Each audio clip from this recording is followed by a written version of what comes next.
7. There's nothing final. Nothing. Should be only 4. Don't they end up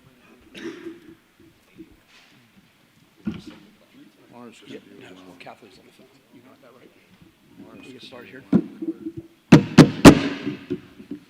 Good evening, everybody. The purpose of this meeting is to conduct the business of the Gettysburg Area School District. Public comment is welcome and issues will be referred to the appropriate board, committee, or administrator. Comments will be summarized in the official board minutes, which will be made available by contacting the business office. If you would take a moment to silence any of your electronic devices, it would be much appreciated. Ms. Collins, Kathleen Pratt has joined us on phone. Carrie is excused. And I have not heard from Sylvan to date. So we're going to go ahead and start. Please stand for the Pledge of Allegiance.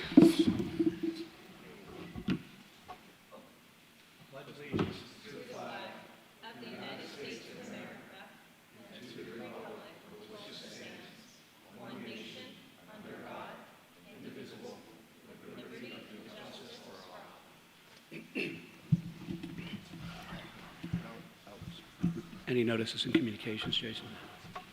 No notices and communications. Citizens participation, I believe, Al, we have one. Yes. Go ahead. Good evening, everyone. We just have one person who has asked to address the board this evening, Jeremiah Light.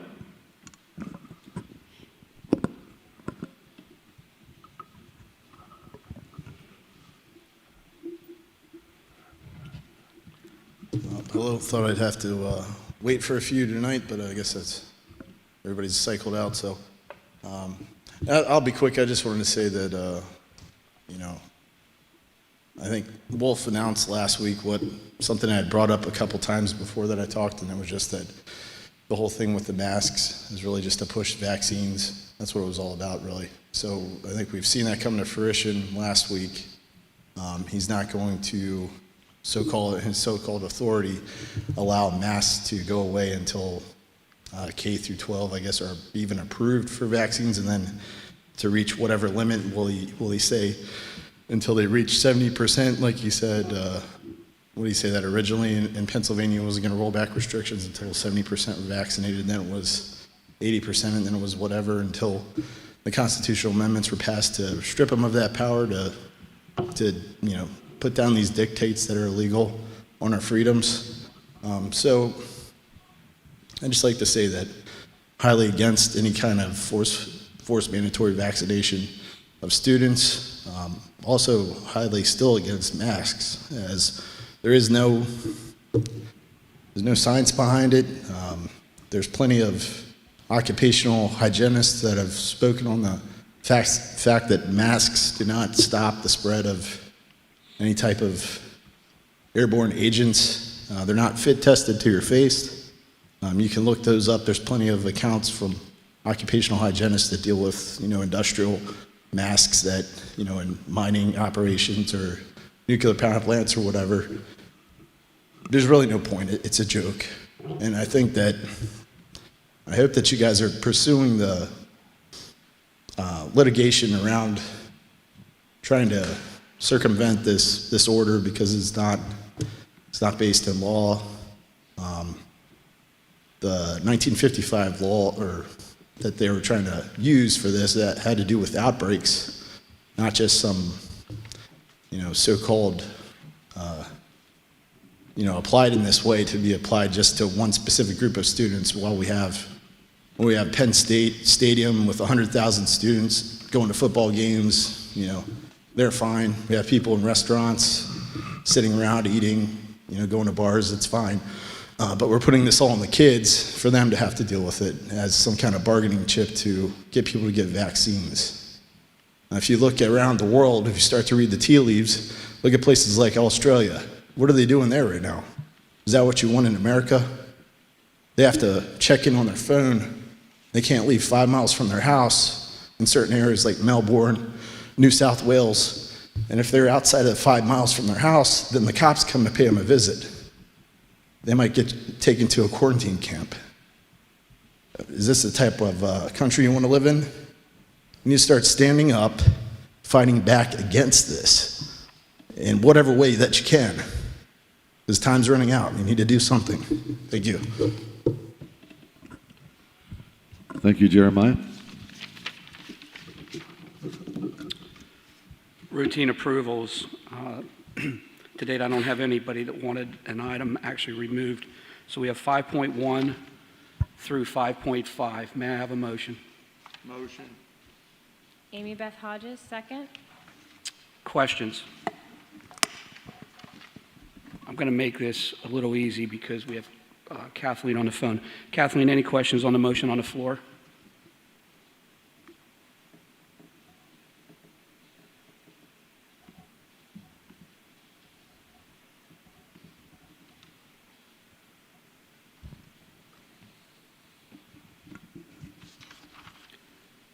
Technology.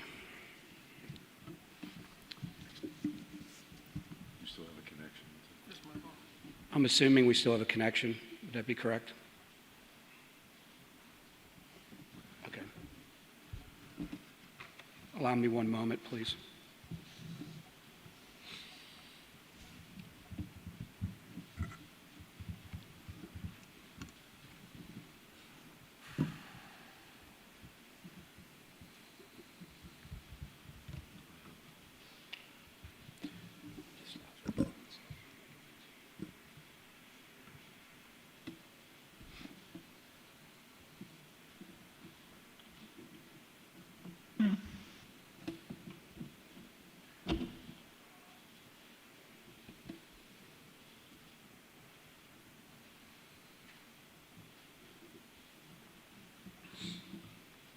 Hey, Kathleen, let's just use my cell phone because we're having some technical difficulties. You okay with that?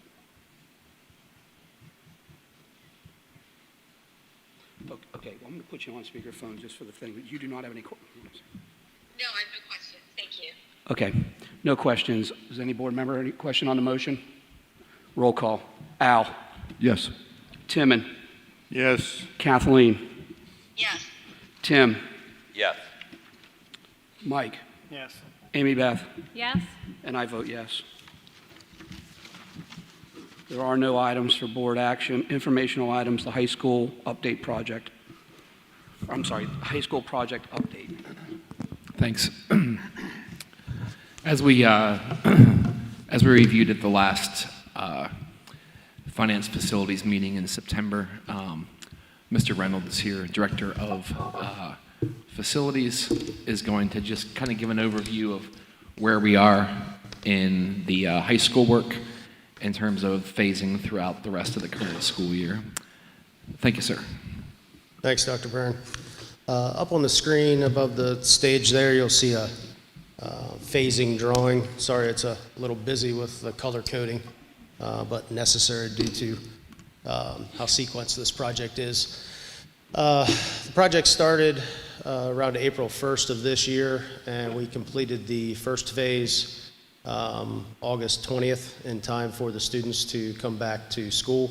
That first phase is represented in the color yellow, as well as looks like an off red now that it's projected.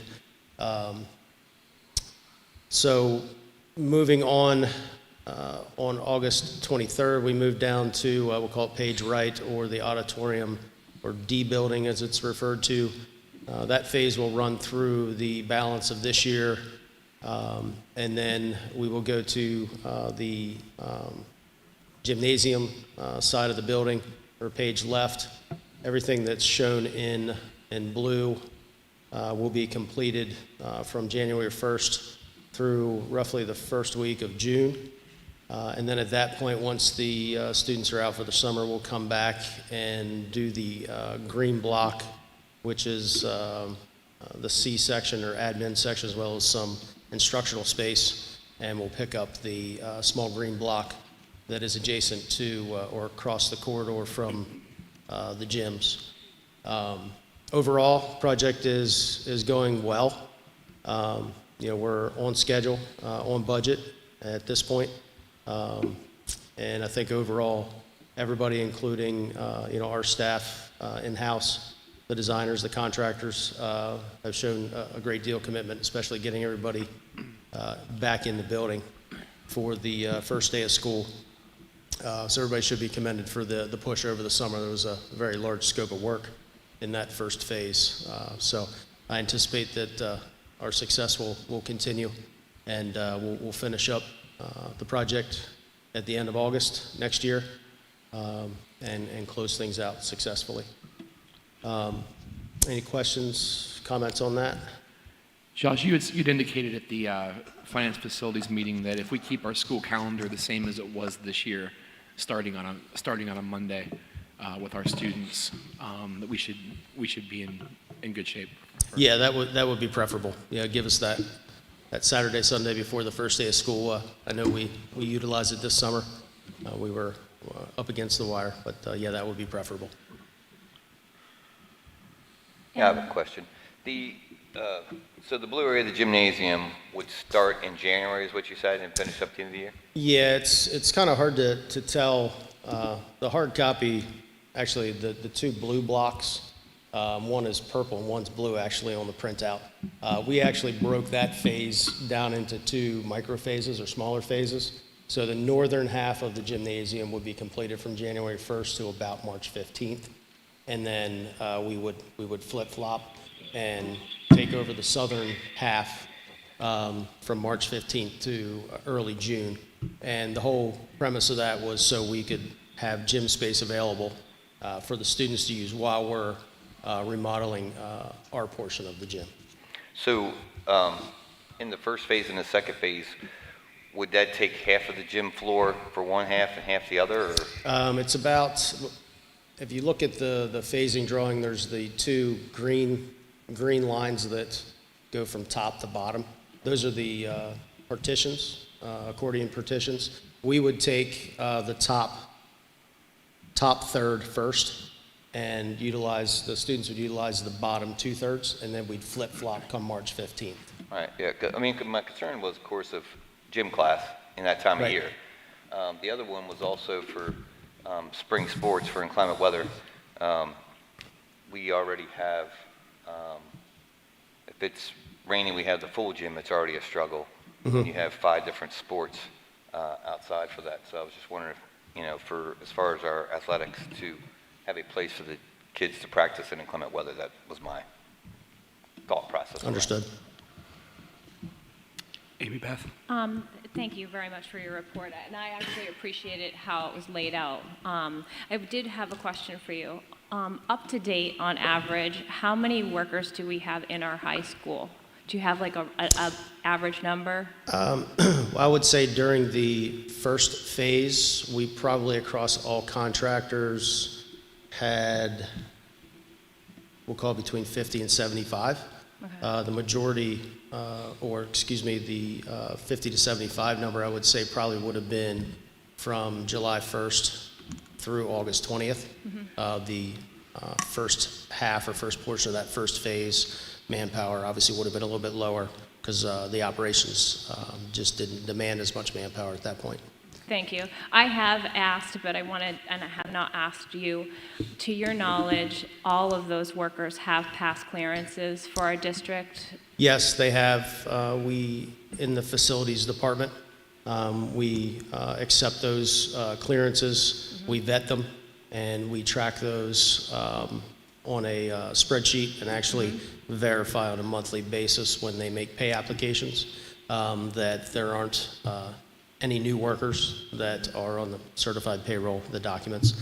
So yes, we do track that and I validate that. appreciate you explaining that too. As a parent, that was one of my main concerns when I knew that we were going to have the students returning and then the work still continuing. So I appreciate your answer. Thank you. Sure.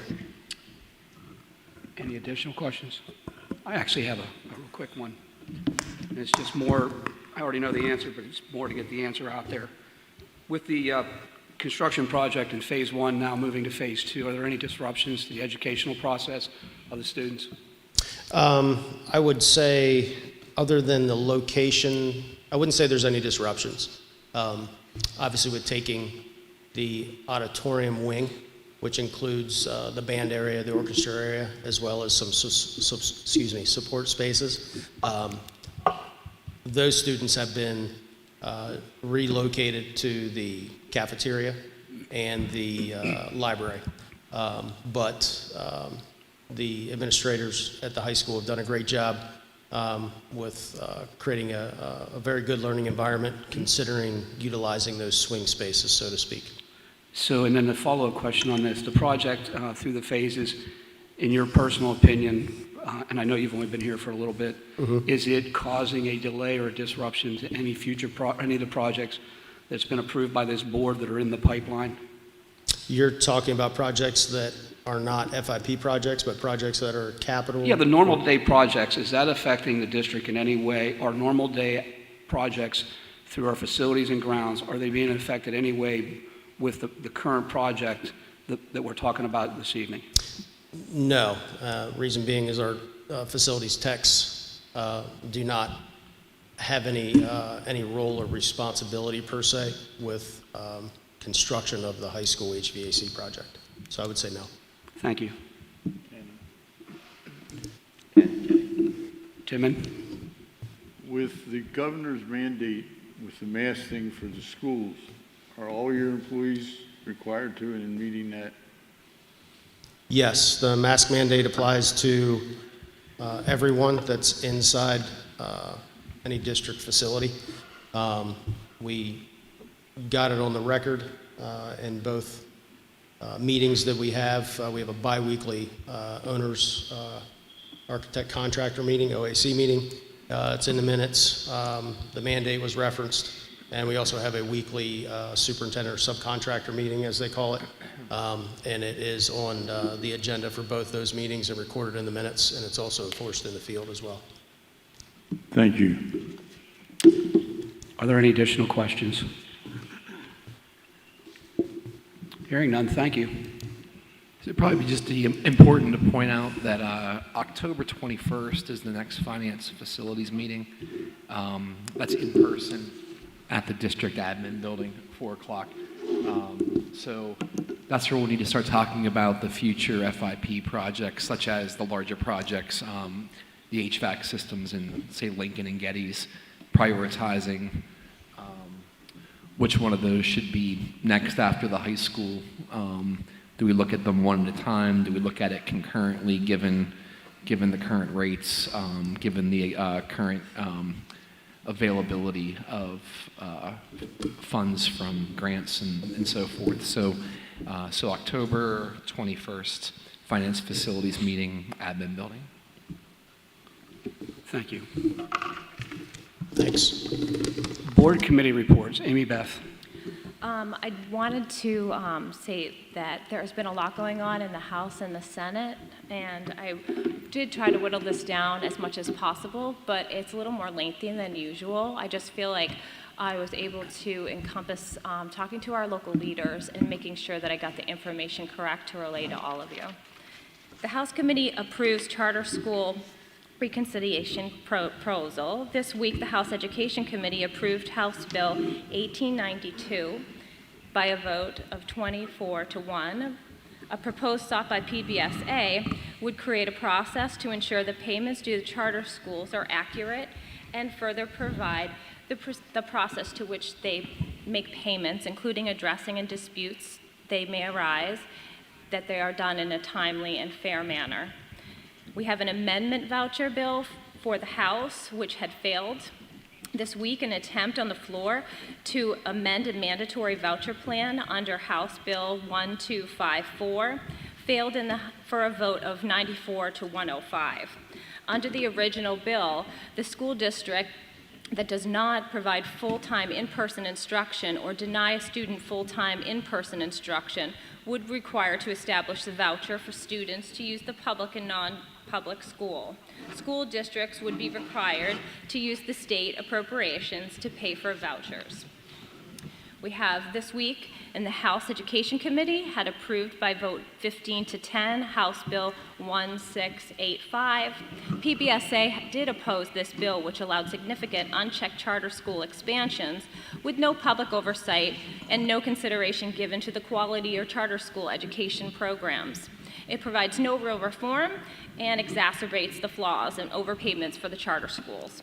House Bill 1685 does mention charter school funding, but offers no real meaningful change.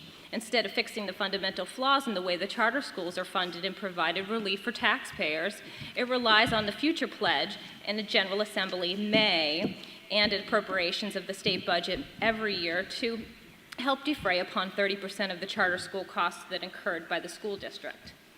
This week at the Capitol, we had several bills, and I will review those now. Approved by the House Education Committee mandates posting of the curriculum. This is House Bill 1332.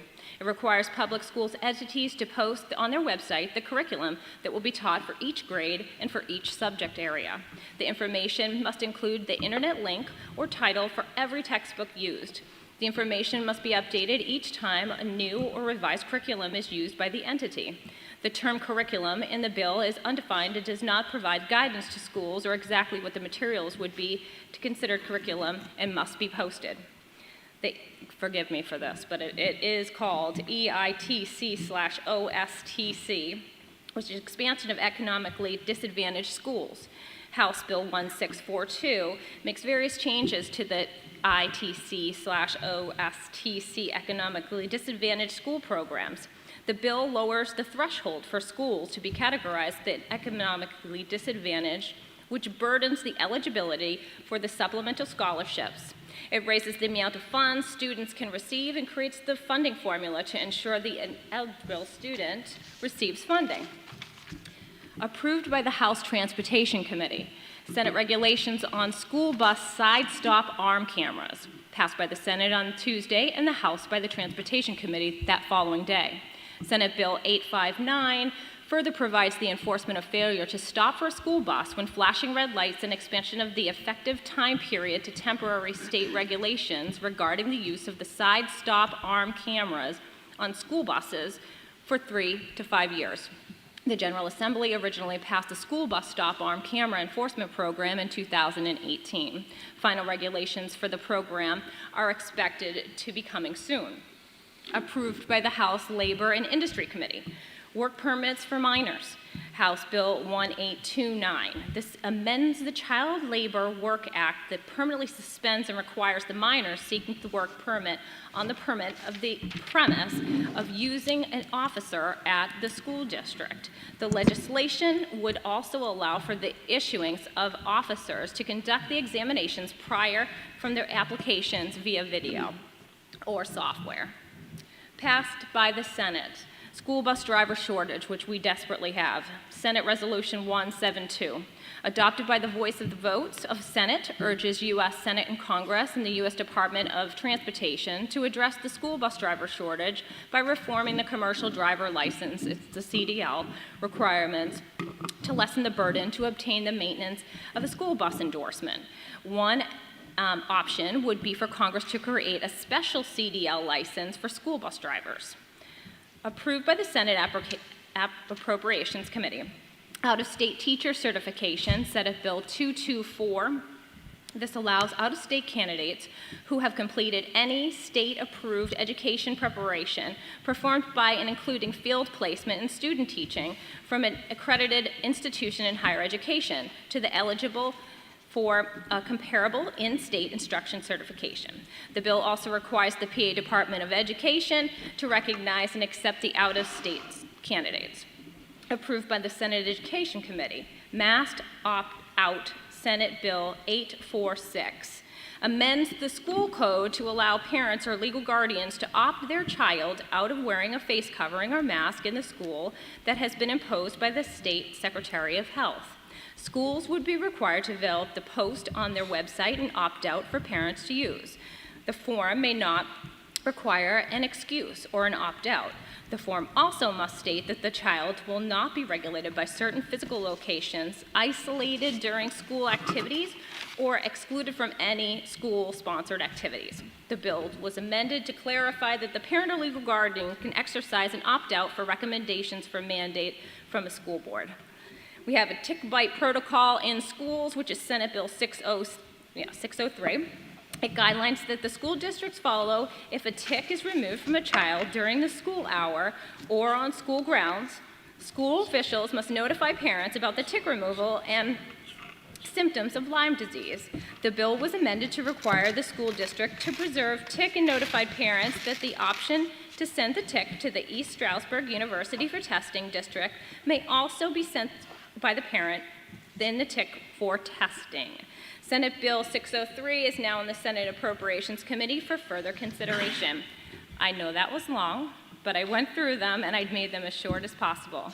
If you have any questions regarding any of them, I would delight in going in depth with those, and you can reach out to my Gmail. Thank you very much. Thank you, Amy Beth. Are there any additional board and committee reports? Yes, the policy committee will reconvene on October 12th at 4 p.m. in the administration building. Thank you, Mike. Program reports. Couple calendar reminders. October 8th, this Friday, early dismissal for students. Secondary, noon. Elementary, 1 p.m. October 11th, Monday, no school for students, professional development. And Dr. Lay has an update on comprehensive planning. Good evening, Chris Lay, Assistant Superintendent. Just a quick update. This is the year that Gettysburg Area School District will embark on the reopening of our district-wide comprehensive plan. It's a plan that's required by all school district entities across the Commonwealth, and it's designed to help our district set a direction, understand our needs, develop actionable goals, and focus our efforts on continuous improvement over the next 3 years. This summer, I coordinated with our intermediate unit to plan for the year as we back map to our due date. So we started that work June through August. We will survey all stakeholders. We're going to begin that work in October and November. We have steering committee meetings and plan development scheduled from December through May. We have some survey analysis and priority consensus occurring in December through February. We'll have goal development meetings beginning in March, concluding in May, a review of the plan in June. A public review period will be conducted in August, and a presentation to the board for final approval by September 19th. As a way of keeping everyone informed, I'll continue to present progress and frequent communications shared with the district throughout the planning process. Dr. Lay, quick question. This particular curriculum / state mandated stuff that's taken place that you're spearheading, is that a comprehensive look at our yearly or our daily curriculum, quote unquote? A portion of the plan will look at that. There's professional development, special education plan, induction plan, technology plan. So it's very comprehensive.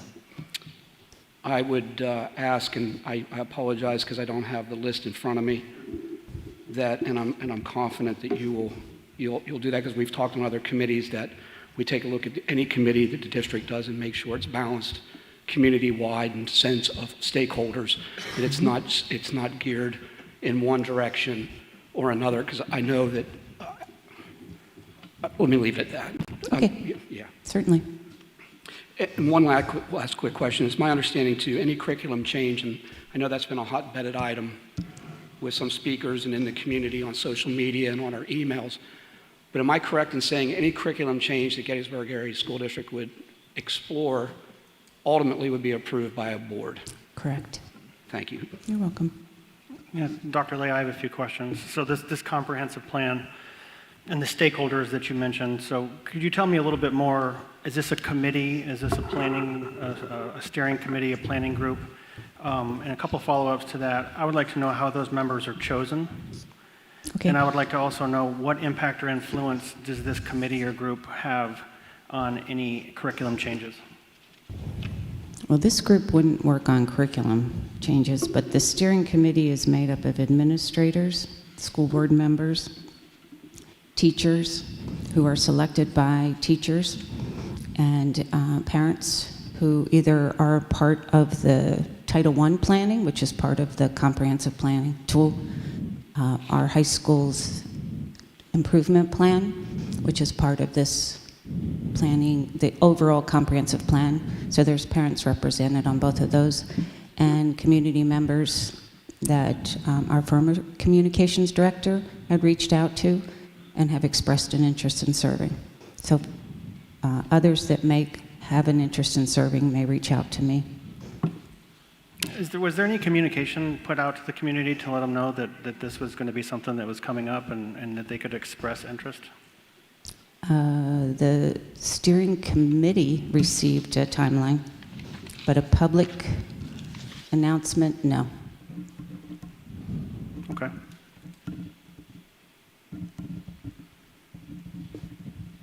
Thank you. Thank you, Dr. Lay. Hearing no additional board committee reports, board comments. Just a quick comment. Jeremiah, thank you for coming tonight and sharing. But I would encourage you and anyone else that has strong issues about things that have been mandated to us and so on. I realize school boards are, we're pretty accessible, but our friends in Harrisburg really need to hear from you, and I'd appreciate if you would pass along your thoughts to our representatives and to the governor and so on, who make some of the roles that we need to follow. Thank you. I actually do have a comment. We've been stuck in COVID for going on 2 years now, so to speak. And we seem to have a divide in the community that we talk about before every board meeting. And I think we're losing a little focus on some of our role. And one of the chief roles that I see this school board tackling each year that causes division in the community and hardship is our budget.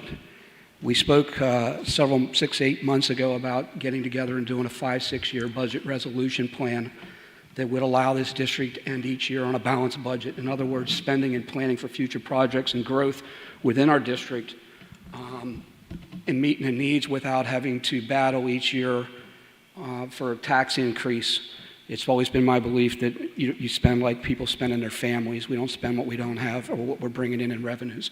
And we've got to kind of sidetracked on that, and I'm going to ask the board to restep our thinking on that and start moving forward on those type of issues so that when we come back here in July, we're not arguing over 0.079 or 1.3, or we find ourselves in a deficit, that we move to the future. Because if we're waiting on Harrisburg or the federal government in any foreseeable future to come in and rescue this school district or any other school district through property tax reform, I think don't hold your breath. You're not going to have you're going to have a medical issue. It's left to us, all the unfunded mandates, and it's our responsibility, and it's my belief, not as president of the board, just as one board member, that we should start looking at a budget resolution long-term to help the citizens in the community. Thank you.